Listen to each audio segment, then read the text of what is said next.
কাল রাত থেকে অঝোরে বৃষ্টি।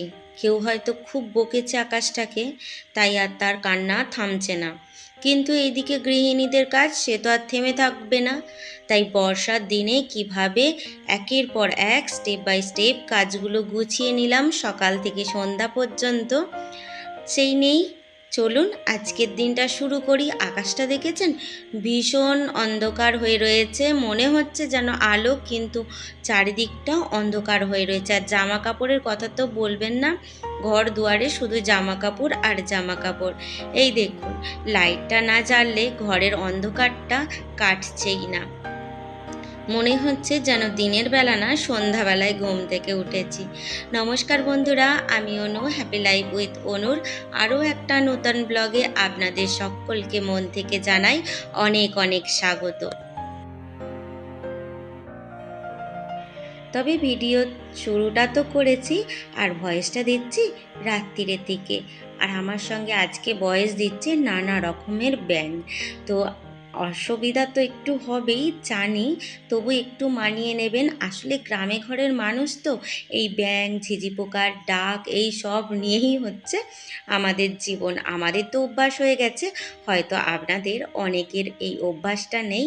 কানে মানে ভীষণ একটা বিচ্ছিরি আওয়াজ হয় জানি, তো আমাকে ক্ষমা করে দেবেন, কিচ্ছু করার নেই। বর্ষাকালে গ্রীষ্মকাল হয়, পাখা অফ করে ভয়েস দিই, কোনো অসুবিধা হয় না, শুধু হয় নিজের কষ্ট।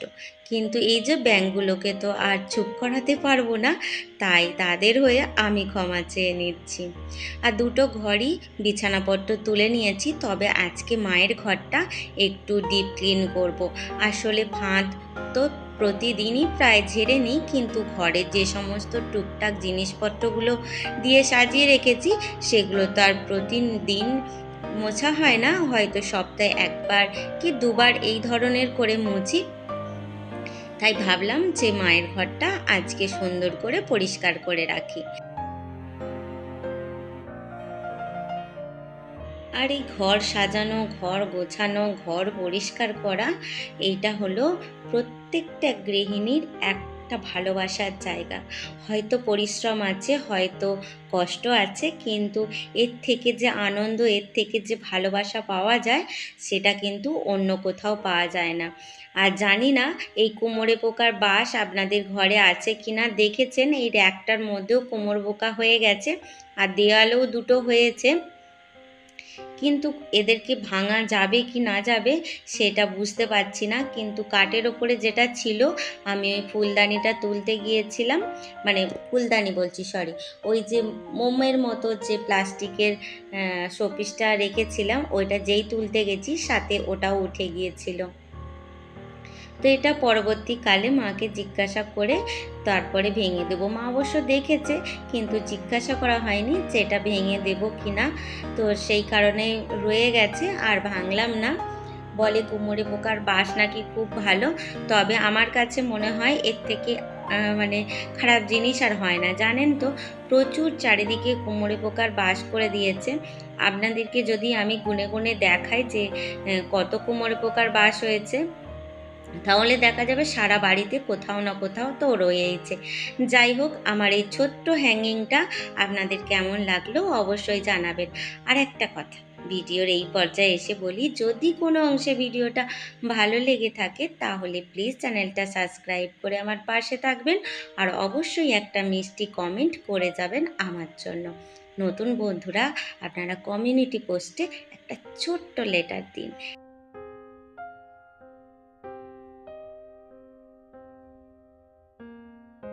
সকাল থেকে দেখছি বৃষ্টি বৃষ্টি, মানে মাথা তো খারাপ হয়ে যাচ্ছে। যাই হোক করে সকালের বাসি কাজগুলো হয়েছে, চা খেয়ে দেই ওপর ঘরে চলে এসেছি ঘরগুলো গুছিয়ে নিতে।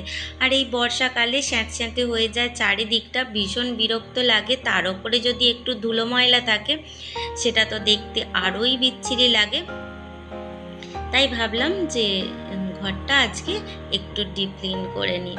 তো বর্ষার দিনে এইভাবে একের পর এক গুছিয়ে যদি কাজগুলো করা হয়, তাহলে কাজগুলোও যেমন সহজ হয়ে যাবে, আর ঘর দুয়ার থেকে ওই যে একটা বর্ষার গন্ধ সেটাও আর ছাড়বে না। তো তো এইভাবেই প্রতিদিন নয়, প্রতি সপ্তাহে আমি প্রত্যেকটা ঘর ক্লিন করে থাকি। নিচের তলার যেদিন ধরি তো দুটো ঘরই কমপ্লিট করি, আবার ওপর ঘরের এই জিনিসগুলো পরিষ্কার করে রাখি। তো এরপরে তো রান্নাবান্না করতেই হবে, তো আজকে কি রান্না করব সেটাই গুছিয়ে নিচ্ছি। তবে মাকে, আপনাদের দাদাভাইকে জলখাবার করে দিয়েছিলাম, তারা খেয়ে বেরিয়ে গেছে, কিন্তু আমার খাওয়াটা এখনও বাকি রয়ে গেছে। ওই যে ওপর ঘরে গেছি, একটার পর একটা কাজকর্ম করতে করতে খাওয়া দাওয়ার কথা মাথায় উঠে গেছে। তো আজকে পটল আর আলু মাছ দিয়ে একটা তরকারি করব, সেটাই করে নিচ্ছি। আর একটু পেঁয়াজ আলু ভাজা করব। ওই যে পেঁয়াজ আলু ভাজা করব, ওর থেকেই একটুখানি নিয়ে আমি দুটো মুড়ি খেয়ে নেব, আর আলাদা করে কিছু করব না, এটাই ভেবে রেখেছি। তাই আনাজপত্র সমস্ত কিছু কেটে গুছিয়ে নিলাম। ভাতটা এর মধ্যে বসিয়ে দিয়েছিলাম, আর দেখুন আস্তে আস্তে করে রান্নার দিকেও এগিয়ে গেছি।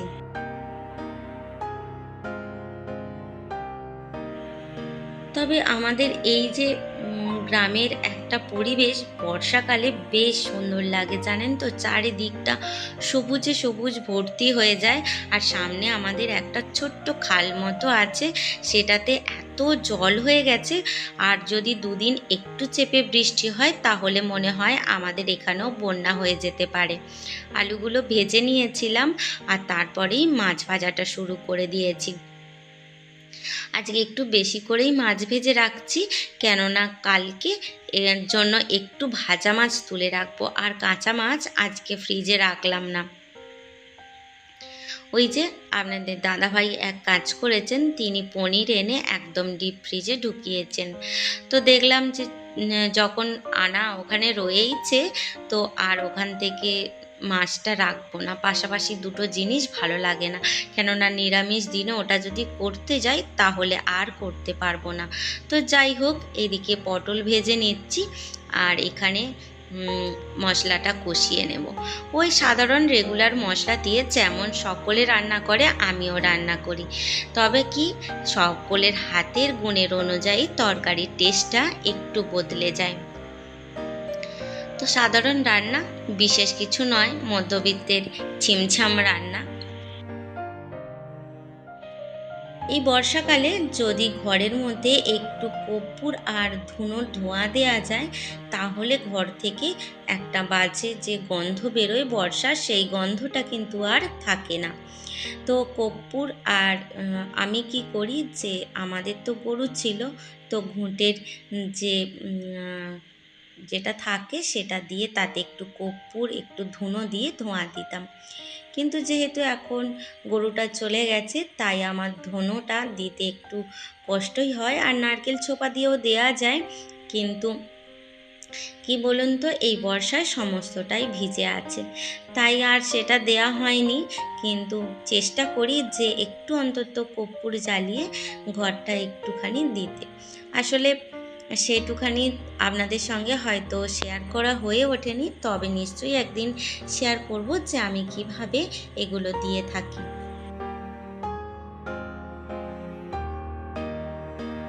তবে শুধুই এই ঘর গোছানো রান্নাবান্না নয়, এর ফাঁকে ফাঁকে অনেক কাজকর্ম করে নিয়েছি।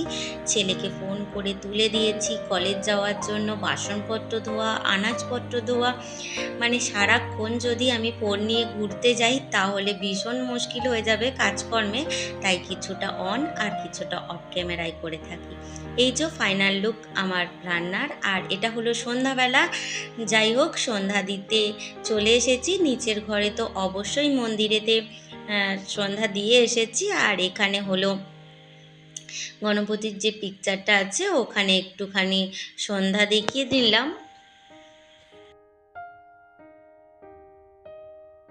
এরপরে রয়েছে চা করা, সবাইকে চা করে খেতে দেব, তারপরে তো নিজেও চা খাবো। আর চারিদিকে বেশ অন্ধকার অন্ধকার হয়ে এসেছে, এখনও কিন্তু বৃষ্টি কমার কোনো নামগন্ধ হয়নি। আর এইভাবেই সারা দিনটা কাটলো বৃষ্টি বাদলের দিনে। কাজগুলো একের পর এক সন্ধ্যা পর্যন্ত গুছিয়ে নিলাম। আর চারিদিকে দেখুন কি মিষ্টি একটা সন্ধ্যা নেমে এসেছে, তবু দেখেছেন এখনো পর্যন্ত বৃষ্টি পড়েই চলেছে। জানি না এই বৃষ্টি থামার আজকে নামগন্ধ নেবে কিনা, তবে আজকের মতো আমি আপনাদের কাছ থেকে বিদায় নিচ্ছি। দেখা হবে আবার কালকে।